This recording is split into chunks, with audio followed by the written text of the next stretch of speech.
Piensa en la última vez que alguien cercano te preguntó por esa persona y tú respondiste algo vago, algo que no era del todo mentira, pero tampoco era la verdad completa, porque la verdad completa era más difícil de explicar. La verdad era que sabías que algo no funcionaba y seguías ahí, no porque no lo vieras, sino porque lo desconocido da más miedo que el dolor que ya conoces. Freud lo llamó compulsión a la repetición. Bowlby lo estudió desde la infancia. Jung lo observó en cómo proyectamos en los demás lo que no vemos en nosotros. Cada uno llegó por un camino distinto al mismo sitio. Y eso es exactamente lo que vamos a ver en este video.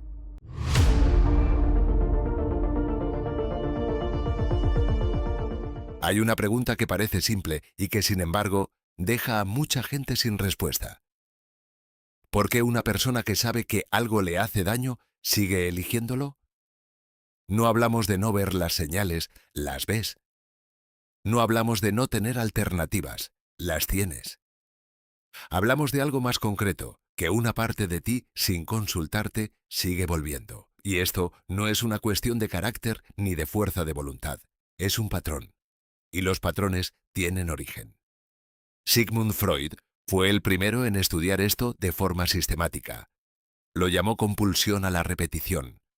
Observó en sus pacientes que las personas no solo recordaban sus experiencias dolorosas, sino que las recreaban de manera activa. Elegían, sin ser conscientes de ello, situaciones y relaciones que replicaban lo que habían vivido antes. No porque lo disfrutaran, sino porque lo conocían. Y lo conocido, aunque duela, genera una sensación de familiaridad que la mente interpreta como seguridad. Lo desconocido, aunque sea mejor, genera incertidumbre. Tu mente no busca lo que es bueno para ti en términos objetivos. Busca lo que le resulta familiar. Y si lo que te resultó familiar en etapas tempranas fue el amor mezclado con la incertidumbre, con tener que ganarte la atención de alguien, con la inestabilidad emocional como modo habitual, entonces eso es lo que tu mente va a reconocer como amor cuando sea adulto. No porque sea una decisión consciente, sino porque es el único modelo que tiene de referencia. Esto explica algo que mucha gente ha vivido y no ha sabido cómo describir. Encuentras a alguien nuevo, completamente diferente al anterior, y al poco tiempo te das cuenta de que acabas en el mismo sitio emocional. Cambian los nombres, cambia el contexto, pero la dinámica se parece demasiado. No es mala suerte, es que el criterio de selección sigue siendo el mismo, y ese criterio viene de dentro.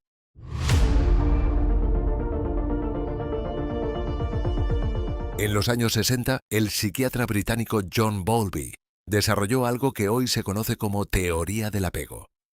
Esta defendía que la relación entre un bebé y la persona que lo cuida es fundamental para que el niño crezca sano, tanto física como emocionalmente.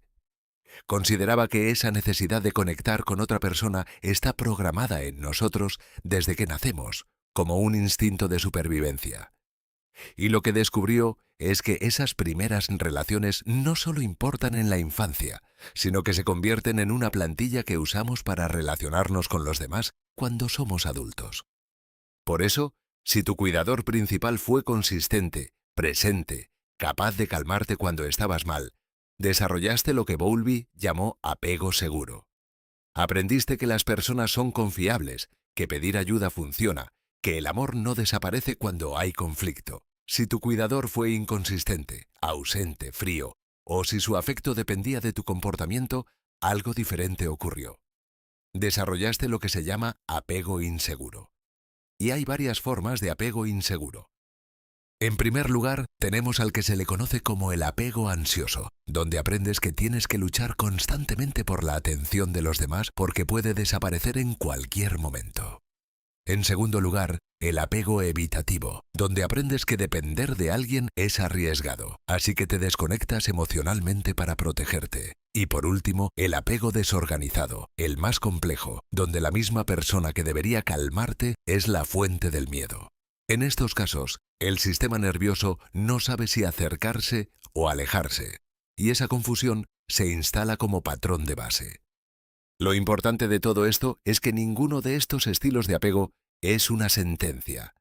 Son respuestas que aprendiste en un contexto concreto para sobrevivir emocionalmente en ese entorno. El problema es que de adulto sigues usando esas respuestas aunque el contexto ya no sea el mismo. La persona ansiosa sigue luchando por atención incluso cuando no es necesario. La persona evitativa sigue cerrándose incluso cuando hay seguridad real. Y las relaciones que elige cada tipo de apego tienden a confirmar, sin quererlo, exactamente lo que ya creía sobre cómo funciona el amor.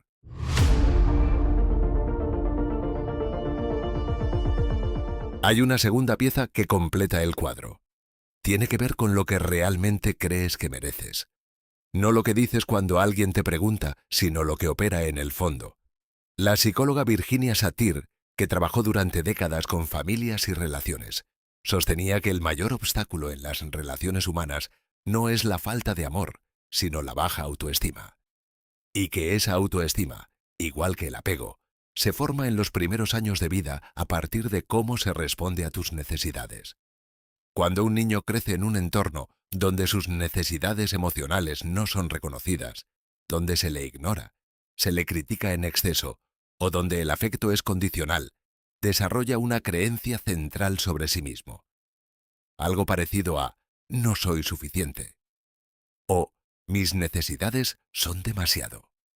O si muestro quién soy de verdad, me van a rechazar. Esas creencias no se piensan de forma consciente. Simplemente funcionan como un filtro desde el que se interpreta todo lo que viene después. Cuando actúas desde la creencia de que no mereces algo mejor, ocurren cosas muy concretas en las relaciones. Toleras comportamientos que no tolerarías en un amigo. Priorizas las necesidades del otro de forma sistemática. Te convences de que si tú cambias lo suficiente, la dinámica mejorará. Y cuando alguien te trata bien de verdad, con estabilidad, sin drama, algo en ti lo encuentra raro. No lo reconoces como amor porque no coincide con lo que en el fondo crees que eres capaz de recibir.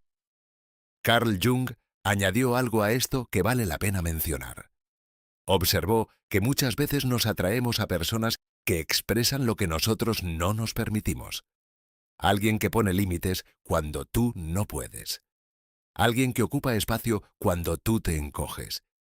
Y eso genera una fascinación difícil de explicar, como si esa persona tuviera algo que a ti te falta. Lo que en realidad está pasando es que estás mirando una parte tuya que no te diste permiso de desarrollar. La relación se convierte en algo más que una relación. Se convierte en un intento de recuperar algo propio.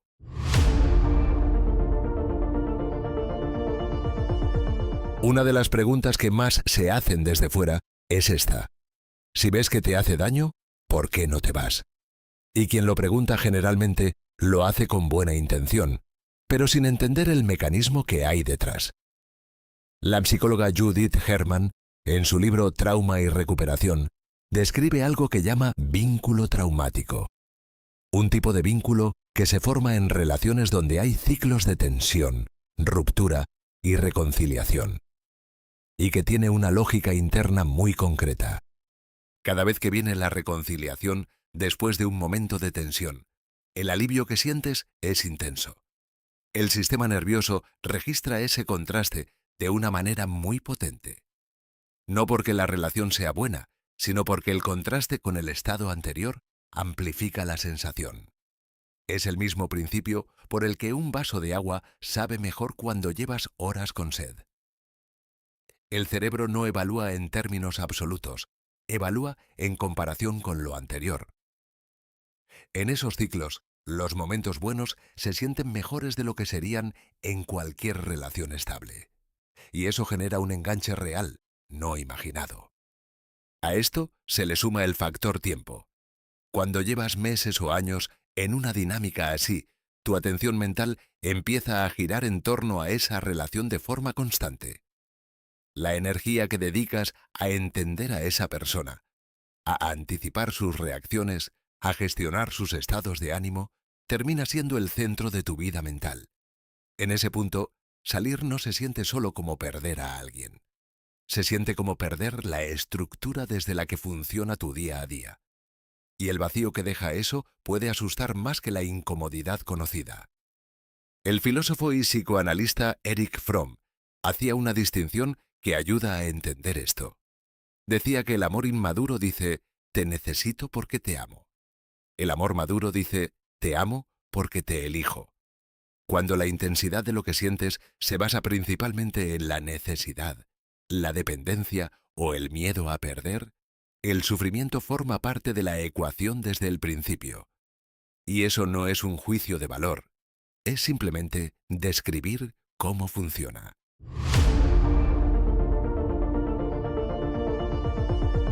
Para cambiar esta conducta, debemos seguir una serie de pasos. Vamos con lo concreto. El primer paso y el más difícil es hacer consciente el patrón. No como concepto general, sino como historia personal. Identificar cuál fue la primera relación de tu vida donde sentiste que el afecto era algo que tenías que ganarte, o donde lo que dabas nunca era suficiente, o donde nunca sabías bien a qué atenerte. Ese es el punto donde se formó el modelo. Y entenderlo en primera persona, no como teoría, sino como experiencia propia, es lo que permite empezar a cuestionarlo. El segundo paso es aprender a distinguir entre lo familiar y lo bueno.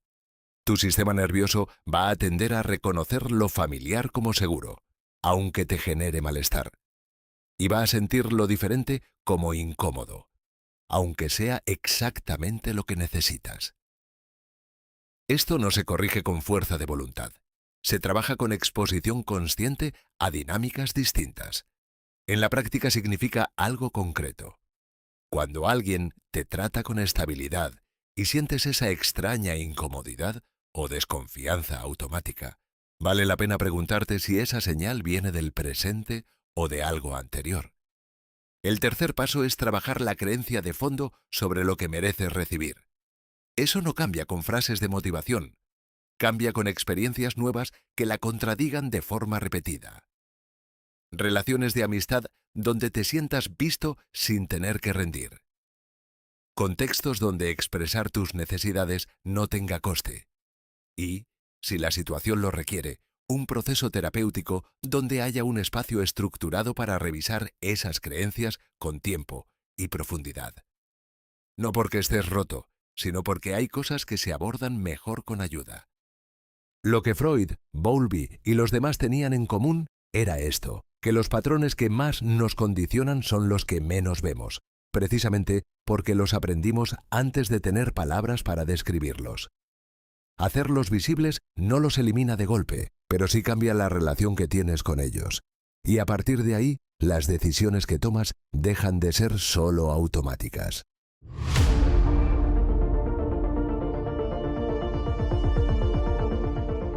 Los libros que he ido mencionando a lo largo del vídeo están enlazados en la descripción por si quieres profundizar en algún aspecto.